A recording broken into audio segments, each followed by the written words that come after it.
my name's Bridget. I live in a beautiful part of the Herefordshire countryside, and I recently, well, a year ago, bought a property called Gorsley Court. It's a very kind of run-down property.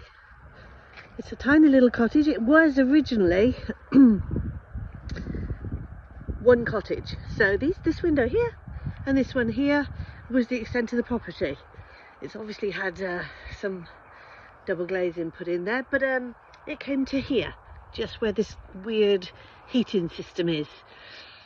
So it was 2 rooms downstairs and 2 upstairs and a bathroom, I think. I don't think it was a bathroom, actually. I'm lying there. I think they just went outside. Anyway, it's got a wonderful history that I will research a bit more before I talk about it, because I know I'm going to get it wrong. Anyway, this is my property. There's 14 acres. I've got the most beautiful trees here. I've got this walnut tree that we're just going to walk up to now, right beside that beautiful gas cylinder. Why they put that in the garden, but I don't know. But I think the previous owners had a fence along here, so it actually wasn't in the garden, because along there in front of the house, by that holly bush, there's a in the spring is a row of daffodils that come up along this line. So I think that must have been against the fence, because it's a really random place to put a load of daffodils. Anyway, I digress. Let's talk about the walnut tree. This walnut tree, leaves are coming off it now, but look at the colour of this bark. Oh, I got all the it was covered in ivy, so I've got most of it off, and this is all dead, so this will just slowly fall away. But it was sucking the life out of it, poor thing. Anyway, I've had a couple of people, farmers that know a little bit more about trees obviously than I do, and they said it was dead and I should knock it down or cut it down. But I think it's lovely. Look at the way the branches just open up. Oh, it's gorgeous. Anyway, I don't want to kill anything, so I need to have work done on it to take away dead branches. See, there's branches here that don't have any leaves on at all, and that's not because it's getting to autumn. That's because they've there was nothing coming off them anyway. So I need to get somebody in to cut it back. But this year, my God, I came out. Actually, it was only like 2 days ago. I came out, I was walking through to go down to my polytunnel, and there was these loads of things on the floor, and they were all the walnuts. Anyway, I'm taking you into my shed. I don't know if you can see this, but this great big pot of walnuts. Look. They come in these, they fall off in these little green things. That's not ready because that's solid so far, but I picked it up anyway. And there's walnuts inside. So I'm going to take this one inside, because I haven't actually opened one yet, and see what the blooming thing tastes like. Because I think this is so exciting that I've got walnuts. So here's the walnut. I'm just going into my drawer. We're in my kitchen now. I need my nut crackers, which are here. I'm going to open it and taste it and see what it's like. Oh, it's very soft. Oh, I don't know if that's okay. Can you still see this? Oh my God, there's a walnut inside. That was obviously my plan. So, let's have a look and taste. Okay, so I've got some bits out here. And I'll do this bit. It's very soft, usually, sometimes. At Christmas, it takes ages to get the walnut out. Right, okay. Okay, there's the walnut. Doesn't look very walnutty, really. So I'm going to try it.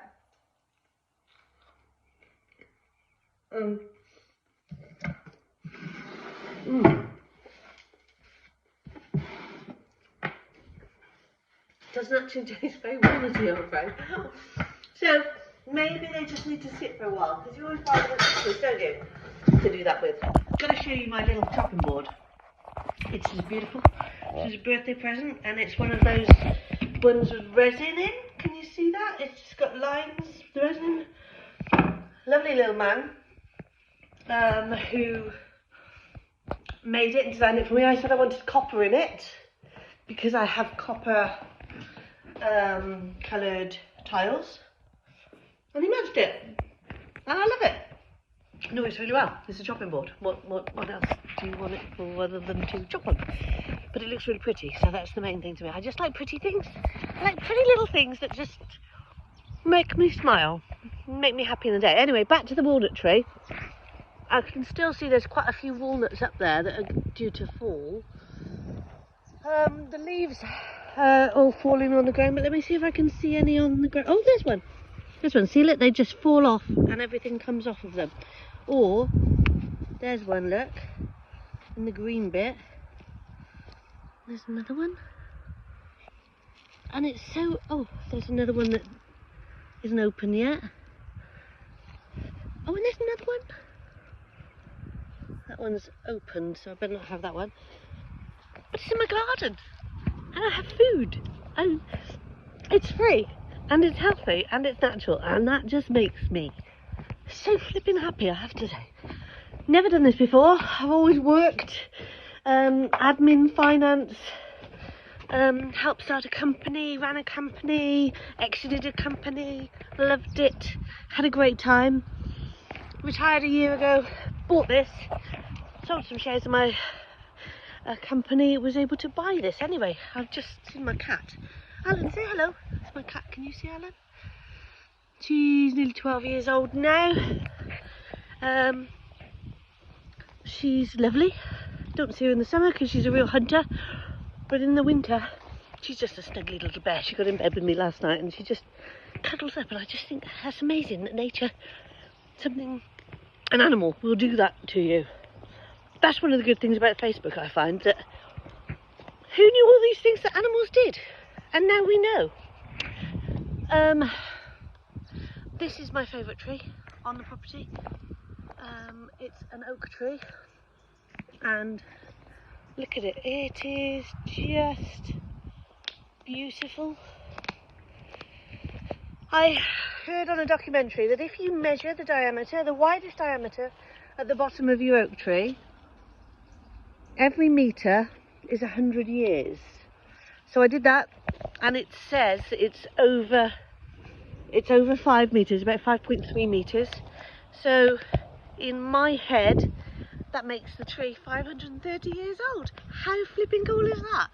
Got a really big strong branch here, and my partner bought me, or had this designed and made, a swing. It doesn't look much like it is at the moment because in the summer I have all loads of lovely cushions on it, and it's just so comfy to just sit on here and sway. It's high enough to see the views everywhere, and yeah, I love it. So this is my the people that had it before me, this property, they had horses, and they had a massive pile of shit, as in manure.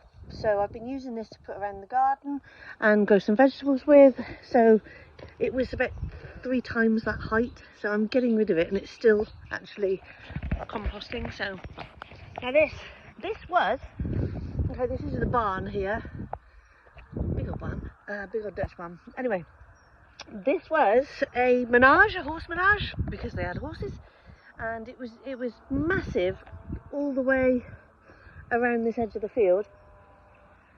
So it was a big hole. They dug a big hole and they filled it with, I don't know what it's called, but it's basically bits of leftover carpet, tiny bits, that they flatten and compound into the ground, so that when the horses are on it, it's not a hard thing for their legs.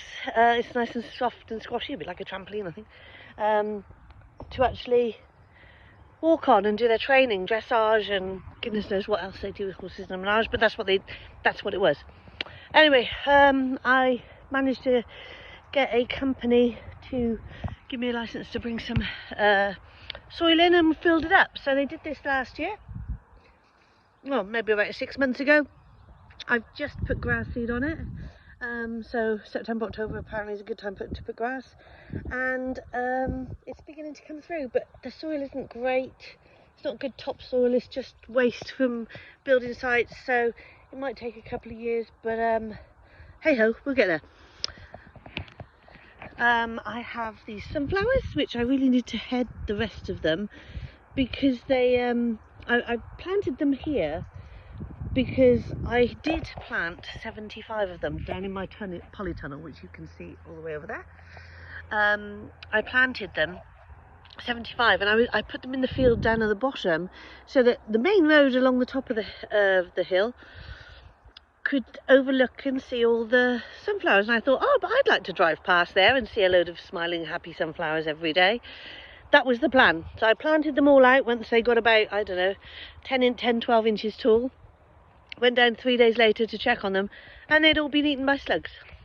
So bless the little slugs, I thought, you little gits, nothing I could do. So I planted a load of sunflower seeds again in the polytunnel, and I thought if I plant them on here, because it's just waste ground, there shouldn't be that many slugs. And there wasn't, and they've been amazing. So I've got a few more to top off. There's still some flowers coming out there, look. I've had some enormous heads. None of them have been that tall, but they have been really big, so that's been really nice. I've picked them, I've got to finish picking them, but I've also got the heads that I've been de-seeding, which is a bit of a boring job, I have to say. Takes a while, so I don't think I've been trying them out long enough to leave them to let the seeds pop out. I have seeded some of them, and the other day I roasted some of them. I went on YouTube and found this recipe, followed it. No shit, they were awful. You could still taste all the crunch and everything. So my poppy seed, sunflower seed little experiment wasn't great. However, did some more YouTube videoing, watching, and they told me, a few others said, you have to boil them first, which makes sense because it softens up all of the kernel. Is it a kernel? Anyway, so I'm going to do that this afternoon and put some spices and things on them and then roast them then. This is my wood pile. Got enough wood for the summer, I hope, for the winter, I hope. I've got 2 wood burners in the house, and I plan, because of the cost of living crisis and the fuel prices going up, to have as many fires going as long as I can, and not have them go out, so that my oil heating, which is that monstrous thing over there, doesn't cost me as much, because that's free, because it's all from trees that have fallen down, or logs that have just fallen off the trees, branches. Anyway, I'm in what's part of the house, and one day I'm going to convert it into a garage. Is this amazing, oh, here's, I'll show you my sunflowers. So these are some that I've headed, so those are good for chicken feed. I've been giving those to people that have got chickens, and these are the ones that I need to seed, which is really quite easy to do. This bag is full of them, which is a really lovely thing to do, to just put your fingers through like that. Yeah, so that's what I'm going to be doing. So that was a very brief tour of some of the area here. There's lots more to see. Come and join me again, and I'll show you around more what I'm doing. Okay, thank you.